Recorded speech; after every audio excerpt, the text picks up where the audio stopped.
Ninasema juu ya habari ya mwanamke mmoja, jina lake aliitwa Dorkasi.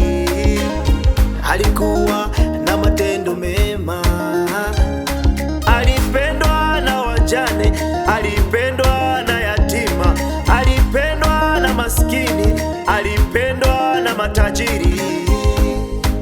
Dorkasi.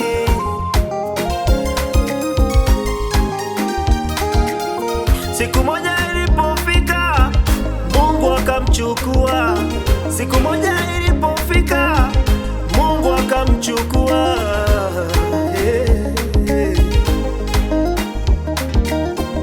Wajane walilia, yatima walilia, matajiri walilia, maskini walilia.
Katika huo msiba wako, watu wengi watalia au wengi watafurahi, kutokana na mema yote uliokuwa ukiwatendea, uliokuwa ukiufanya, uliokuwa ukiwatendea, uliokuwa ukiufanya.